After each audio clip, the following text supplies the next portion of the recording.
Today, we'll be talking about sampling under research.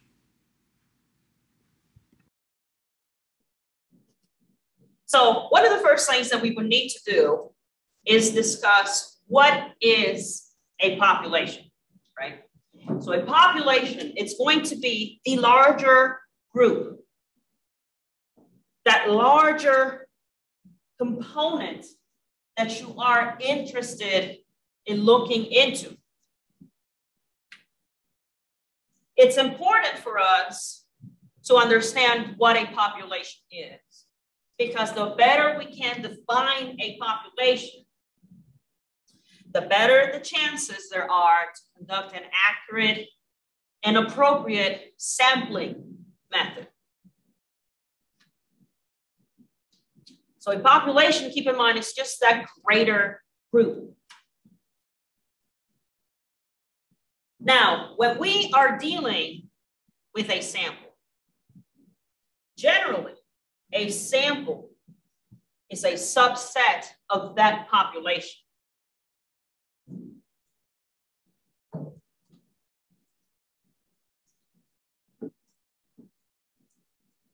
Now, when we are thinking about why is it that I have to draw a sample, why is that necessary? Well, one of the main things is that you may generally lack access to that entire population. So generally, the reason why we have to draw a sample is merely because you simply have no access to that group. For example, you may want to study all inmates in the state of California, let's say. Could it be done? I suppose it could be done. But generally, that's not possible. Generally, we wouldn't have an accurate access to that entire group, whether it be because of financial reasons, structure issues, legal reasons. So there's multiple reasons why you won't have access to the entire population. Generally revolves around the area of financial. In a similar sense, because we don't have accessibility to the entire population, we can also start thinking about, okay, I don't have access to the population, but having a sample allows me to make inferences towards that greater population. What do I mean? If I know that a specific group looks a certain way, and I am artistic today, so let's look at our last slide.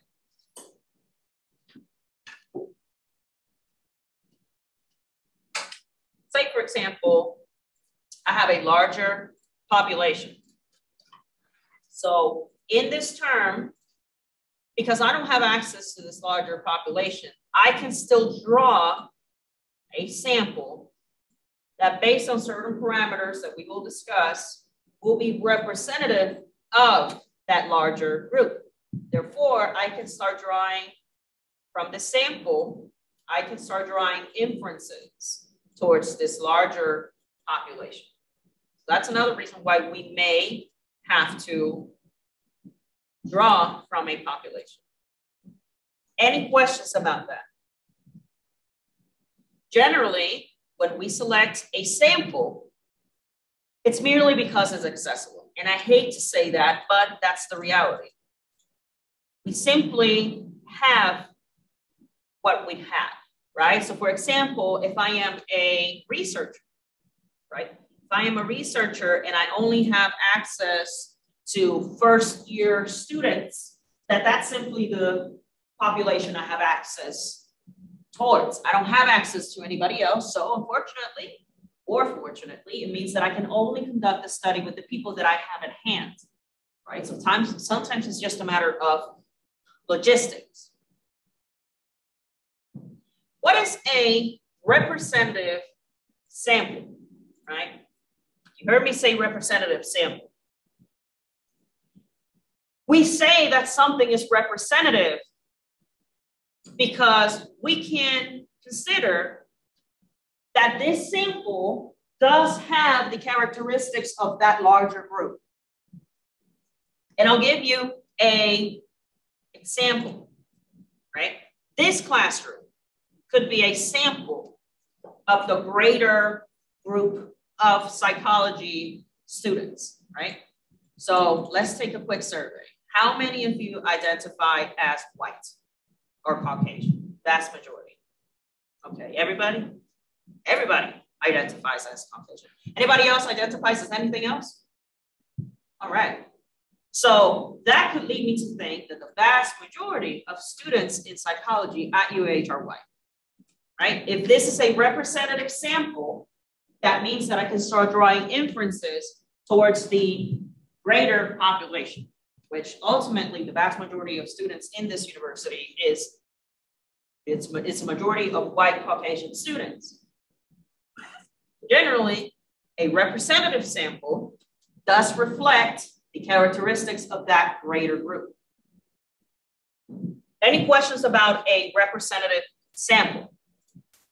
Now it's up to the researcher, right? I do want to mention that it is up to the researcher to make a sample representative, right? It doesn't happen, right? It has to be because of the researcher.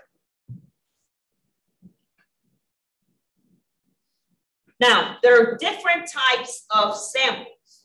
One of the first samples that we can draw is from participants. And I believe we've talked about that before. And what we mean by participants is human participants, individuals, Homo sapiens, right?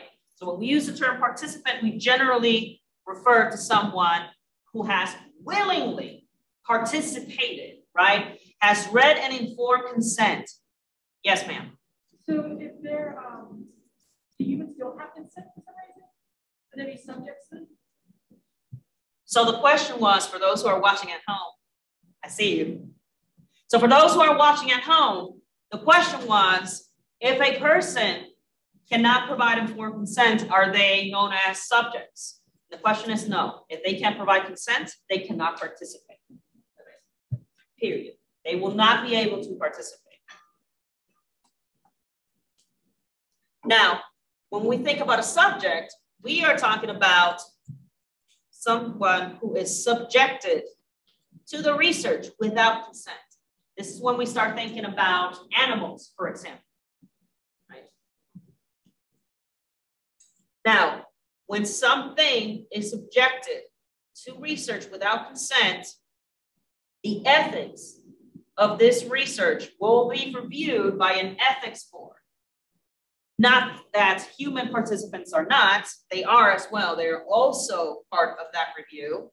But keep in mind, this animal or this subject didn't have the ability to consent.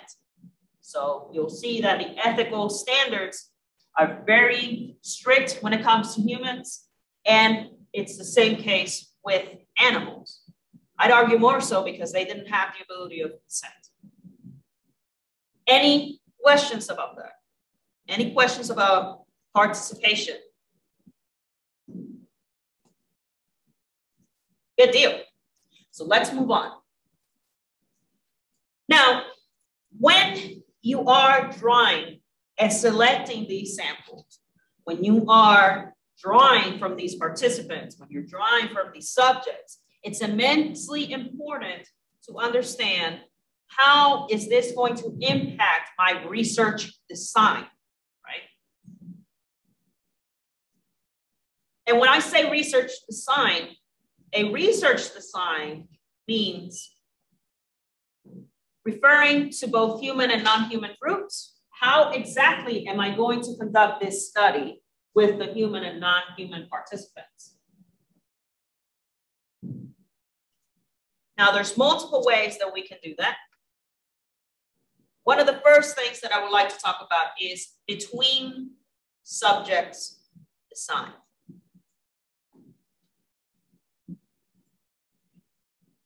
A between subjects design refers to when the same participants or subjects are observed in each group.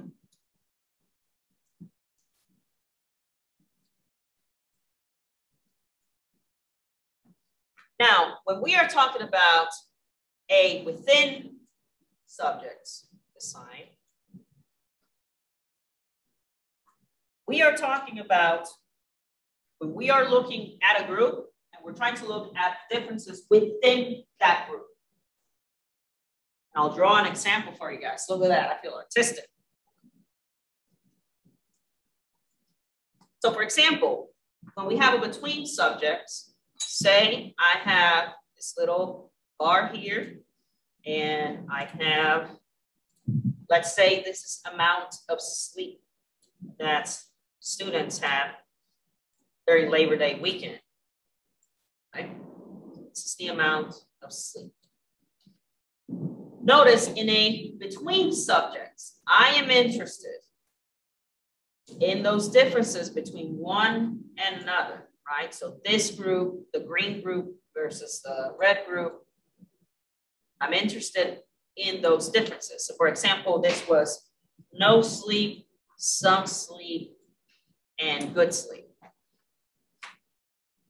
So notice that in the between subjects design, I'm looking into differences between them.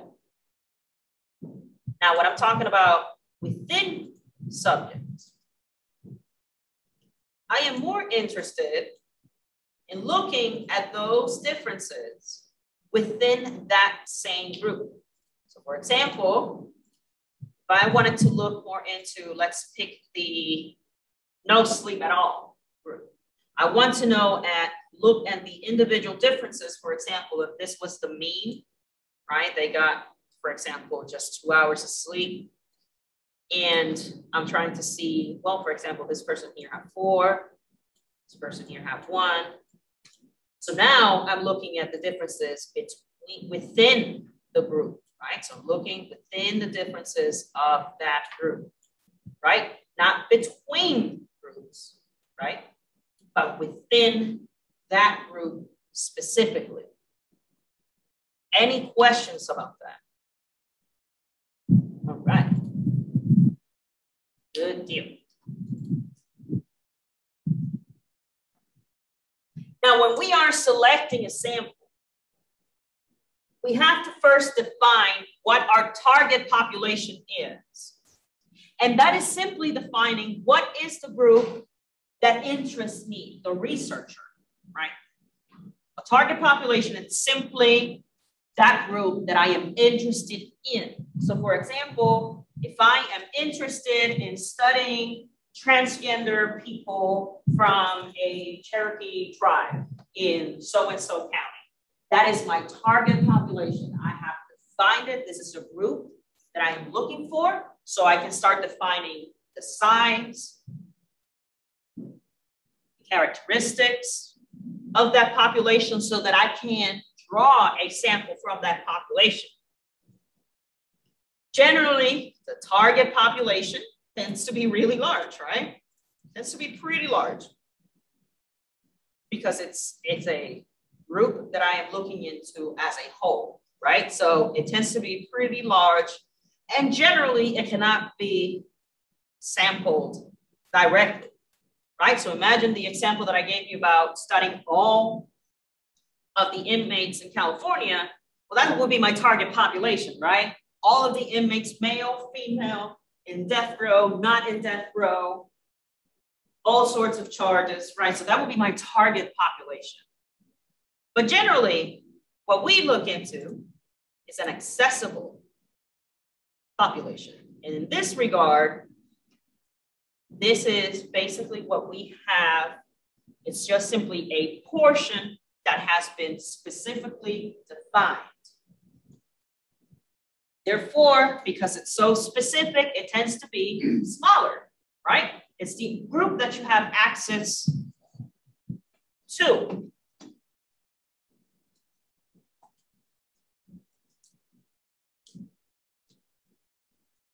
Any questions about the difference between a target and a sample? And an accessible, I should say. Yes, ma'am. So basically, you said target populations are like, your example is like inmates in California, right? Right. So what accessible population would be like female inmates? So that would still be pretty large. The question was, if we were to use the sample of a large population, so say all the inmates in California, now I say I just want to deal with all the females, would that be considered accessible? That would still be a really large group. Maybe the only thing you would be able to manage is say one specific county jail, right? So that would be a little bit more of bite size, if you will, right? It would be a better portion because ultimately, how many female inmates do we have in California, right? I'm pretty sure it's a lot. So it would still not necessarily be that accessible. It might be, maybe you do have the financial resources for it, but it's probably not the case. Does that answer your question? Okay. Any questions from my people online? Good deal. Good deal. Now, generally, you hear everybody, your instructors, your professors, your supervisors saying you have to have a representative sample. You have to have a representative sample. You want to make sure that that sample, whenever we infer things about the sample, that it translates back into that population. Unfortunately, we will come across samples that are not based on a method of non-probability, and some of that sampling may be based on probability sampling. What is the difference? Well, in this regard, we will have a representative sample. And as I mentioned, a representative sample is that will reflect that population. So for example, when we did our little survey here, everybody identified as Caucasian, which leads me to believe that if this were to be a representative sample, chances are that the greater community of this university will likely be from that same racial identification. I will tell you that this type of representation, this type of sampling is immensely rare. It is very difficult to draw a sample that is probable, that it does indeed reflect that larger population. This would be utopic. This would be utopia. It's like you managed to get a very representative sample. That would be best case scenario, right? It is not common. Fantastic. Now, generally, what we will fall into is non-probability sampling. What is that? What is non-probability sampling? Generally, this refers to, it's simply a category of sampling, and we're merely drawing from that accessible population. I only have access, say, for example, to that county jail inmates. I didn't have access to the entire population of inmates in California. Therefore, that was probably a non-probability sampling method because it came from an accessible population.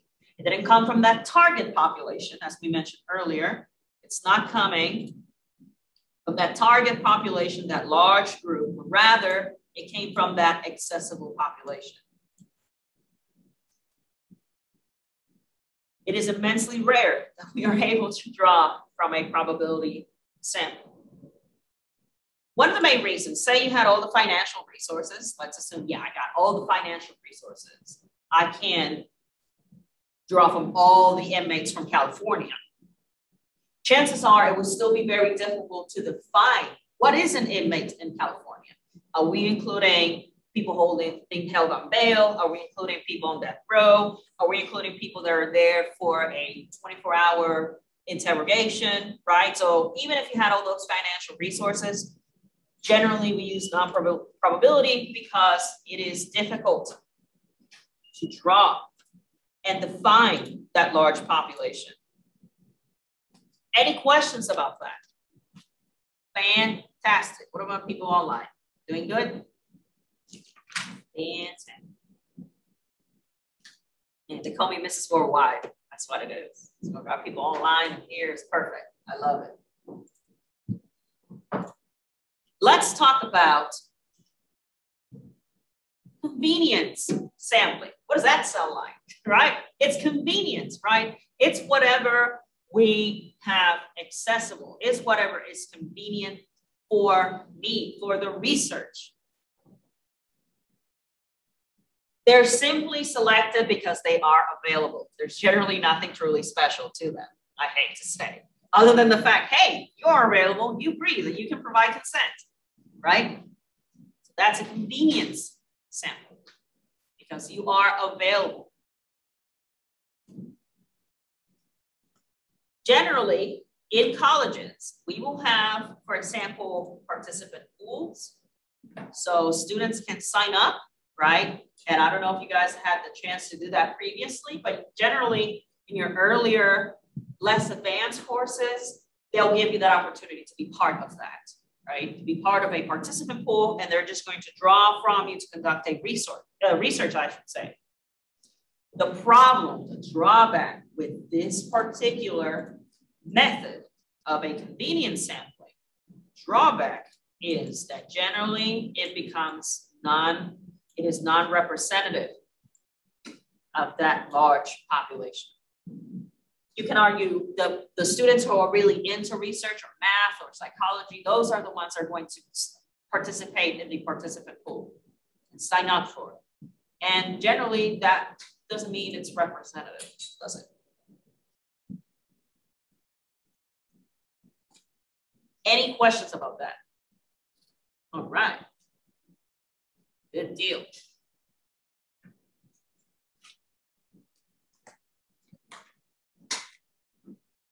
So another way, another method that we have in terms of drawing samples is we have a simple quota sampling, and we also have a proportionate quota sampling. And I'll give you an example. When we mean by a simple quota, we're trying to select groups of the population that are representative of that target, right? We're trying to select that group that is going to be representative. So for instance, in our example here, we have, say for example, we have roughly maybe like 30 males, 70 females here. I don't want to assume your gender, right? You're saying it appears to be 30 to 70 here in the classroom, right? So that may not be representative of the entire university, is it? It may be representative here because this is a psychology course, and generally, it didn't used to be the case, but generally in psychology, there are more females than males, generally speaking, here in the US. Now, when we're doing a proportionate method of sampling, what we're trying to do is basically from this accessible population, we want to make sure that that proportion is represented, that it does resemble that larger population. So for example, here in our class, we have about 30 male, 70 female. That might not necessarily be the case of this university. It's probably closer to 50-50 outside of this department. So whenever I'm drawing my population, I would like to ensure, say for instance, I want 50% male and 50% female for my study because I want it to be, and I want it to resemble that larger group of participants. Any questions about that? Fantastic. Okay.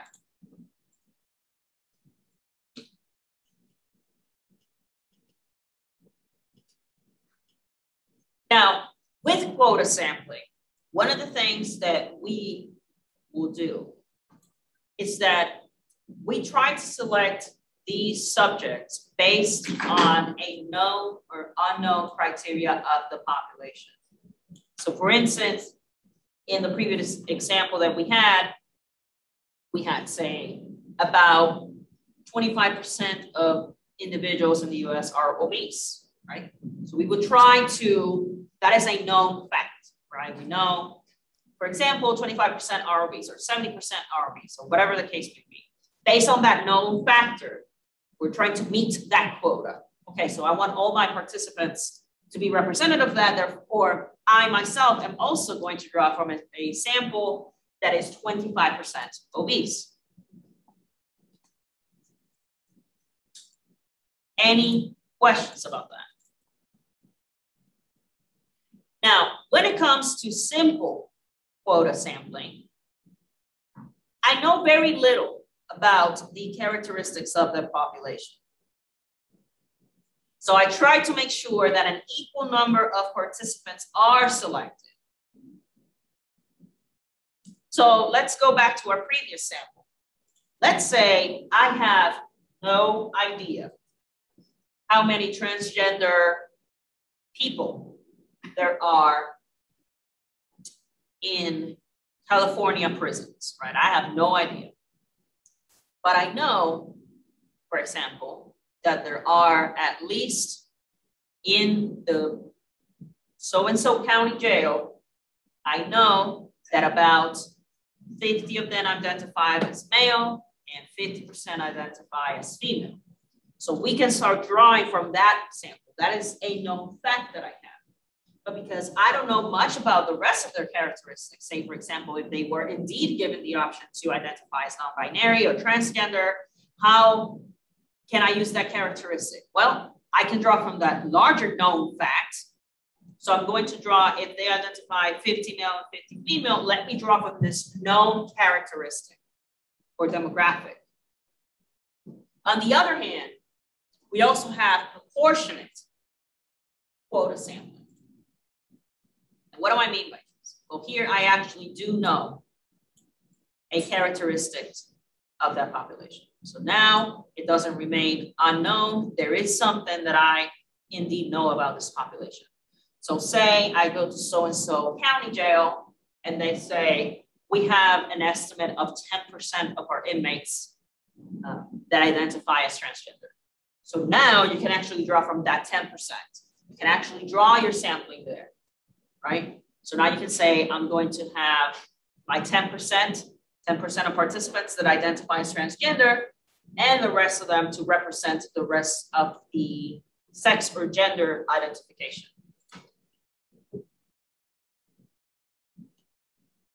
Any questions about that?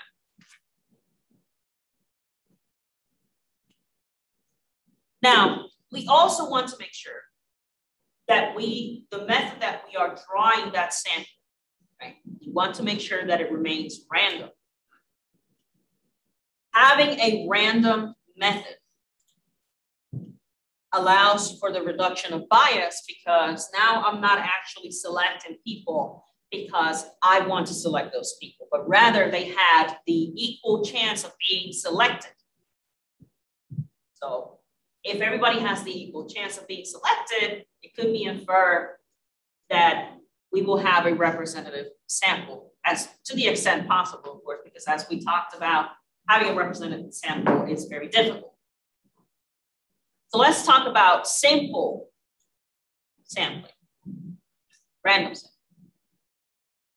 What I mean here, when I know and I am conducting a simple random sampling, what I am referring to is that the likelihood of each individual being selected is known. That is the main characteristic of the simple random sampling. I actually do know what the probability is.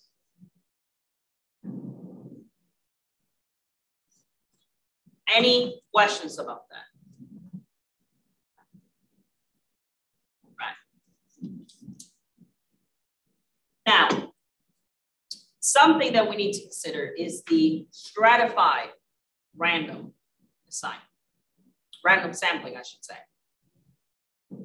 In this particular case, we want to provide stratification, right, And every time I see this word, I like to think about boxes. I like to think about little boxes in which I can place my population because I want it to be representative of that larger population. So I'm going to create strata. I'm going to create different boxes or categories in which I'm going to place that sample. So for example, if in that county, right, I have, let's say I have 5,000 inmates, right? That'll be a lot for a county. Let's say prison, how about that? Say in that prison, I have 5,000 people. And I want to make sure that I have, let's do 4,000, so easy. I have 4,000 people in that prison. I want to make sure that in each one we had the equal amount of participants in each strata, which would equal here the 4K. Any questions so far? What about my people online?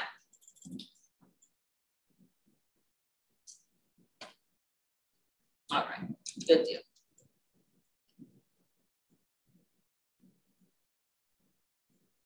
All right. Now, when it comes to a proportionate, stratified, random sampling, what we are referring to is that in this case, those strata are indeed representative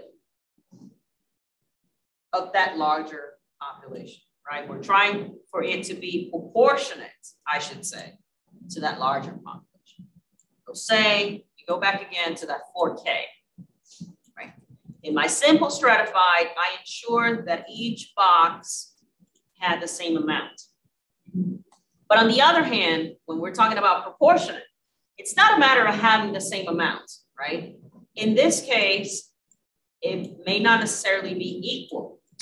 So for instance, out of these 4K, say 2,000 identified as male, 1,000 identified as female, and then we have, say, 450 identified as non-binary, and then we have the rest, right? Whatever that may be. Maybe that's right. So notice that we weren't worried about making the same amount, but rather out of this sample, I would like to make sure that it represents in the strata. It is proportionate, again, to that sample. I want to go back to that sample. Any questions about that? Good deal. Now, with systematic sampling, what we're trying to do with a systematic sampling is that the first participant is selecting using a simple method. Right? We're trying to use that simple method.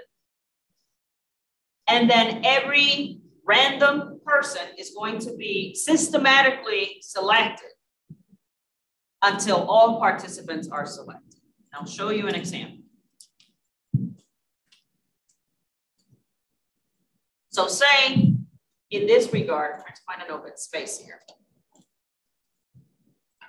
Say, for example, I have 10 participants, or let's say 100. I have 100 participants. So my first participant, I'm going to select with simple random sampling, but then every 10th participant with a random number, I'm going to assign them and select a random person. So for instance, I can put that information in a jar. I've seen it done that way when we put all the names in a jar, all the numbers in a jar, and I just randomly, every 10th paper, that's the one I'm going to select. Or every 17th paper, that's the participant that I'm going to select, right? So notice that we're trying to provide a system as to which one am I selecting. Any questions about that? Good deal. And let's move towards cluster sampling. Now, within cluster sampling, what we're trying to do, we're trying to divide that big population.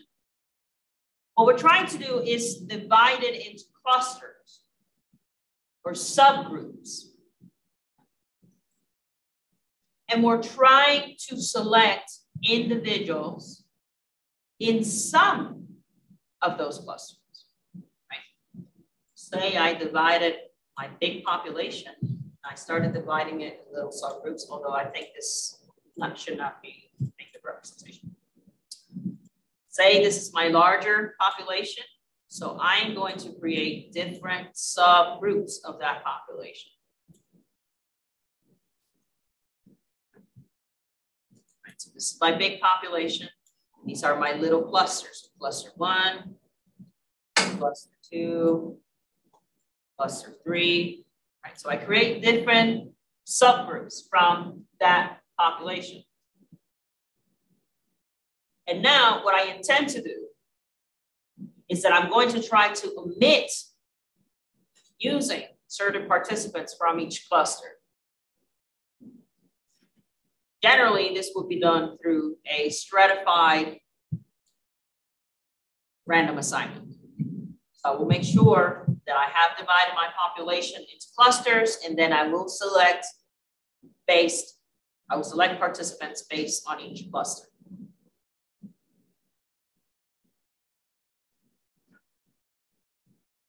Any questions about that? Good deal. Now, as we noted, with a simple random assignment, I do know the likelihood of each individual being selected, right? I know that if I have 100 participants, say for example, they have a 1 in 100 chance, or I have a 1 in a 10th chance, I know the specific likelihood of this person being selected. The problem with that, the drawback and the limitation of this sampling method is that it may not necessarily be representative of that population, even though I am trying to draw at random. And even though I'm trying to provide that opportunity, that likelihood may not be representative of that larger population. I simply cannot infer whether or not it will be representative. Now, something we could consider is sampling with replacement.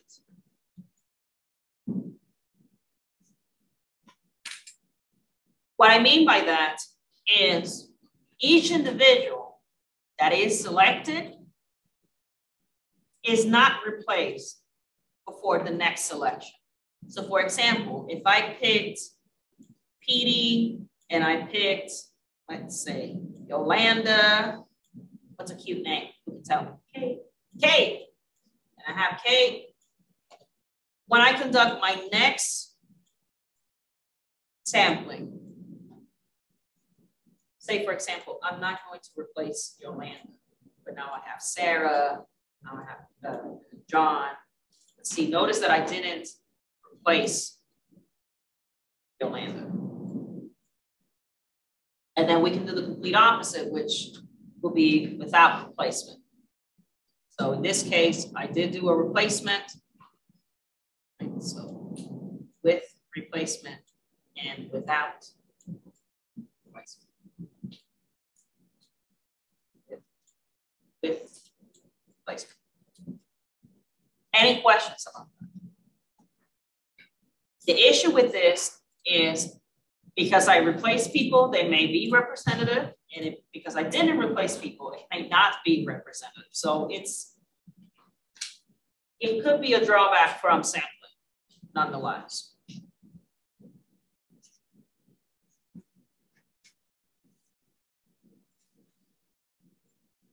And this is a summary of what we just discussed. So we have that a stratified random sampling, random participants are selected. Whereas in simple stratified, I'm wanting to make sure that all boxes have the same amount of people. Whereas in proportionate, it will be the complete opposite. I want to make sure that these boxes are proportionate to the real population. So if 1,000 identify as male, 2,000 as female, and say 450 identified as non-binary, and the rest. Whereas here, I would put the same amount of those 4,000 inmates, right? So it would be equal number. Whereas here, it would be not equal because I want it to be proportionate to the sample. This classroom here would probably be considered a proportionate stratified sample because generally there are more females. It's generally like a 60, 70. So this would be considered more proportionate to the psychology department. Any questions? Good deal. Good deal. We also discussed systematic sampling. And in this case, we're going to draw random sampling from the first participant, but then say I decide every 17th participant number that I draw, that's the guy or girl that I'm going to pick. So every 17th person, every 9th person, every 23rd person, basically to give it that probability that these individuals will indeed be selected. Now, something that I did not cover with our cluster sampling, something that I did not cover with my cluster sampling is the limitation. That could be the variation between the clusters, right? So let's say, let's go back to our big box of population. Say this cluster, right? So cluster 3, then we have, I think colors help a lot. So I have cluster 2, and then I have, let's say, cluster 1. The setback, the limitation of this type of sampling is that there is a chance that the variation between each one, and if you remember earlier from our between subjects, is that the variation between one cluster and the other may indeed have an impact of its being representative to the population. So if you notice, this one's red just like my population, so chances are that this cluster could be representative. But the variation here, there's so much variability in this group from the original that perhaps this cluster is not representative of this big population.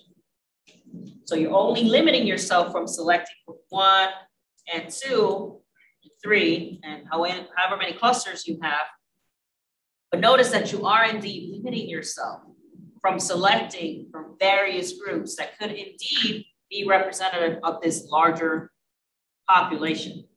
That's something that was not in your previous explanation of cluster sampling. Any questions about that? Good deal.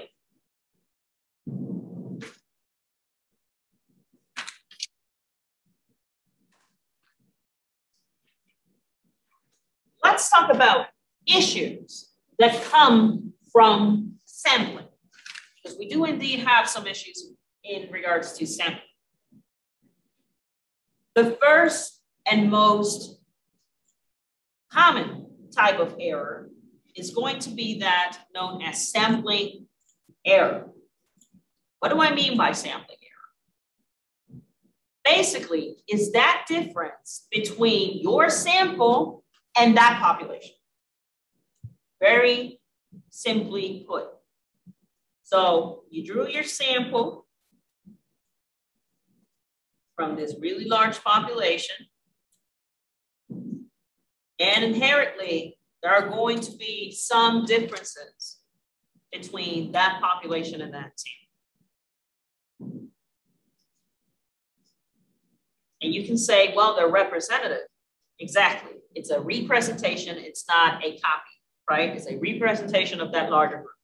So a sampling error simply refers to that difference that you're going to come across between the population and the sample. Now, let's talk about the standard error of the mean. Generally, what we are referring to with a standard error of mean is that distance where the sample mean values deviate, distance themselves from that population. That line was perfect. Look at that. Boom. That line was perfect. So what we're looking into, it's saying if the mean of a population, say it's normally distributed, when we're talking about error of the mean, say that your sample perhaps fell, you have 1 standard deviation, 2, 3, and so on and so forth. So maybe yours fell 1 standard deviation from the mean. So it deviated. It's different. The distance that your population deviates from that mean of that population. How different is it? Generally, this will be a numeric measure. It is a numeric value. Now, there are possibilities that this difference, right, that your number of your sample fell, say 1 standard deviation, 2, 3 standard deviations away from that mean. It could simply have occurred by chance. It could have happened just because it was going to happen, right? It didn't occur because of any sampling error. It didn't occur because you didn't define your population correctly. It could have happened simply by chance, that there was a difference between this mean of that population and yours ended up falling away, that distance away from that mean. It could have occurred simply by chance. How is it that I can reduce the probability that this will happen, that I'm going to have a standard error of mean? How can I make this not occur or reduce the chances? What you need to do is increase the sample size. By increasing the sample size, I should say, you are reducing the chances that your measurement, that your mean from that sample is going to deviate from the mean of that population. So the first thing that we'd like to do is increase that population. Why is that? We want to increase that sample, I should say. Why does it work? Well, the main reason is because the more information you have, the larger that group is, the less variation, the less your sample is going to vary, the less it's going to be different from that population. The more info I have, the less likely I am to make a mistake. Therefore, the more data that I have from my sample, the larger that sample is, if you will, the less probability that it's not going to be representative from that larger population. Any questions about that?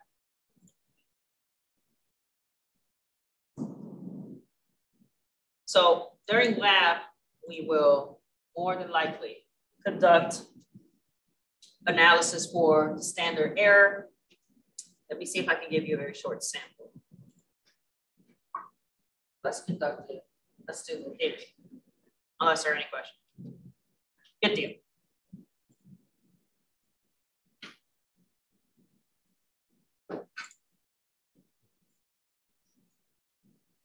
What can also affect my research? That's sampling. Well, we did talk about your sampling error. We talked about the variance within the error. A small sample size could affect it. Let's talk about bias. Sampling bias is that procedure in which I am trying to employ some sort of preference, some sort of I favor these people or this population, or I prefer this type of individual over other groups.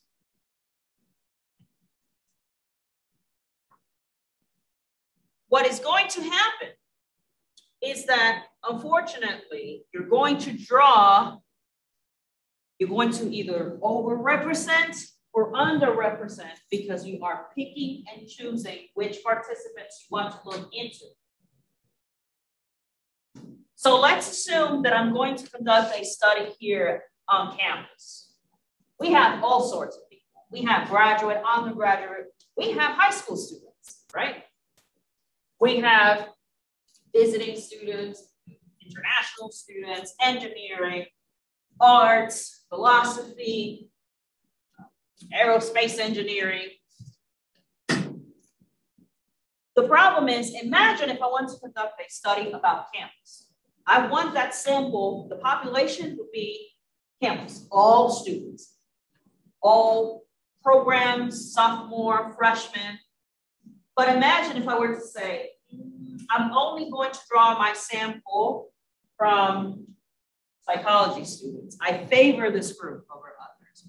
Or I say, I only want to draw samples from graduate engineering students. What's going to happen then? I'm going to have an over-representation of engineering students because I have that sampling bias. Conversely, because I focus my attention on engineering students, now my psychology, social arts, and sub-sciences is underrepresented. So notice that a sampling bias will lead you to both mistakes because you're not drawing from that general population. Any questions about sampling bias? Interestingly, we can also conduct another form of bias, which is non-response.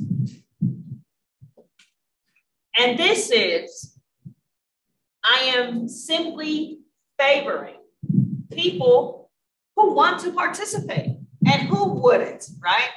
If I need to draw 1,000 people and you guys say, yeah, let's sign up for Dr. Shar's study. Fantastic, let's do it. See, the problem with that is that I'm going to start favoring you over other people, right? Because you have shown that interest. You requested to participate in my study. You want to participate.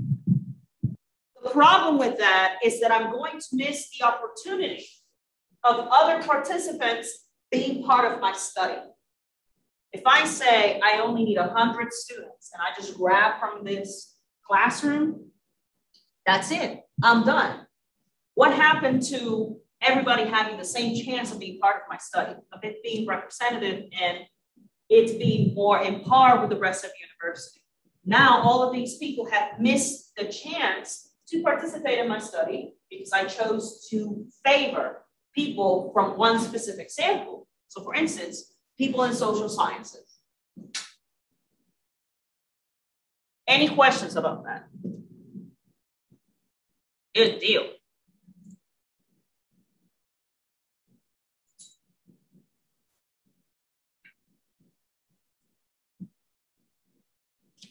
Right. Let's talk about using a one-sample t-test. Who has heard about this before? Okay, so we have a general idea. I love it. Fantastic.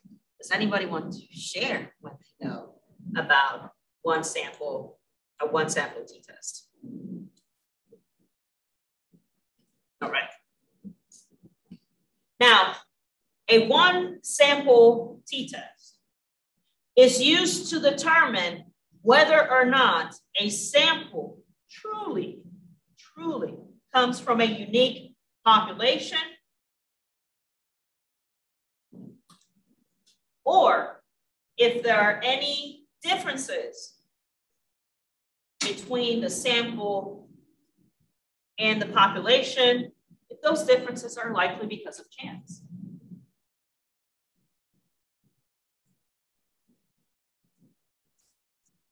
One of the characteristics of a one-sample t-test is that it is parametric, which means that it has to be measured in a interval or ratio scale. So we can't forget about ordinal and nominal data, as we covered in the past. And for that, we do have other procedures that you will see in our lab. But notice that for a t-test, we are interested in finding out, is that population truly unique? These differences in the sample between the sample and the population occurred by chance. Any questions so far? So let's think about an application of the t-test. Someone who would like to read that for me, the research question, but you have to be very boisterous so our people can hear us over there. Anybody? Anyone would like to hear it? You want to go ahead? Yeah, sure. Do family caregivers of patients with obsessive compulsive disorder, OCD, have the same mental health scores as the general healthy population? Okay, so this is our research question. Notice that in our research question, we're trying to identify that difference, right? Finding out, are they the same? Do they have the same mental health scores as, for example, compared to the general population?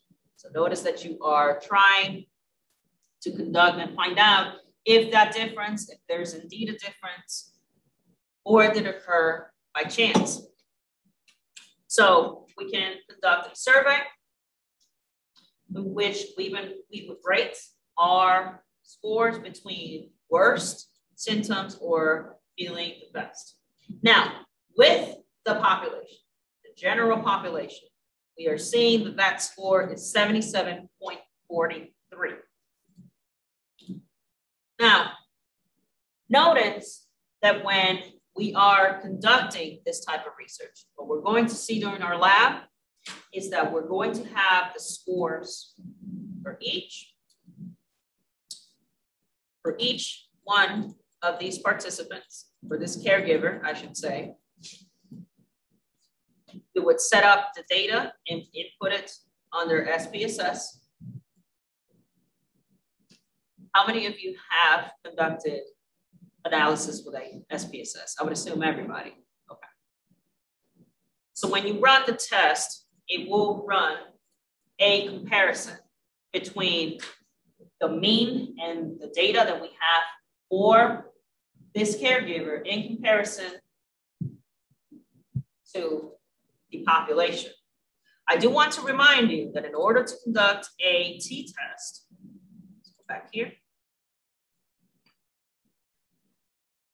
In order to conduct a t-test, I must be able to know the population mean. And in this case, it was 77.43. So not only do I worry about having interval or ratio data, I also have to worry about, do I have that population mean? I cannot know if the differences exist there if I don't know what the actual mean is.